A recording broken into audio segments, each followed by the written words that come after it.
জয় রাধে, জয় নিতাই চৈতন্য। আশা করছি ভগবানের কৃপায় আপনারা সবাই খুব ভালো আছেন এবং আনন্দিত আছেন।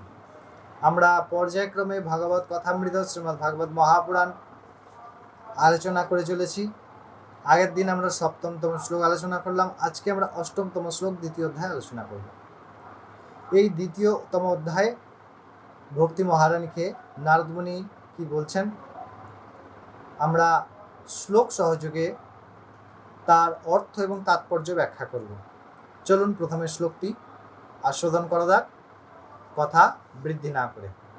এই অষ্টমতম শ্লোকে নারদ মুনি বলছেন, পোষণম সেন রূপেণ বৈকুণ্ঠে ত্বং করোসি চ ভূমো ভক্ত বিপোষায় ছায়ারূপং তয়া কৃতম। নারদ মুনি বলছেন,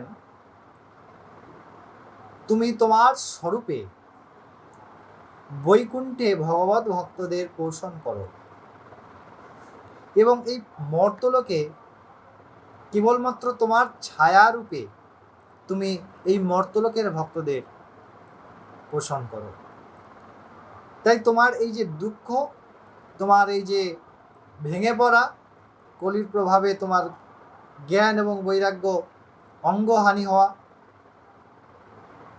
এবং মোক্ষরূপী দাসীর কার্যে বাধা, এই সমস্ত নিয়ে তোমার দুঃখ করার কোনো প্রয়োজন নেই, কারণ তুমি স্বরূপত ভগবত ধামবাসী, ভগবত বৈকুণ্ঠের বাসী এবং সেখানে ভগবান সহিত সমস্ত ভক্তের তুমি ভক্তিকে পোষণ করো, তাদের ভাব পোষণ করো এবং এই মর্তলোকে কেবল তোমার ছায়া আছে, যা আছে কেবল তোমার ছায়া আছে।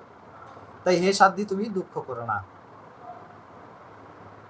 যারা প্রতিদিন পর্যায়ক্রমে শুনছেন তারাই এই কথাগুলি পর্যায়মূলকভাবে বুঝতে পারবেন। অকস্মাৎ প্রথম শ্লোক শুনলে আপনারা বুঝতে পারবেন না। তাই অনুরোধ করব, কয়েকটি শ্লোক শুনুন পর্যায়ক্রমে, আমাদের প্লেলিস্ট আছে, প্লেলিস্ট থেকে, তাহলে আপনারা বুঝতে পারবেন। আশা করি সবাই খুব ভালো আছেন এবং আনন্দে আছেন ও থাকবেন, এই কামনা ভগবানের কাছে। সবাই সঙ্গে জুড়ে থাকবেন। জয় রাধে।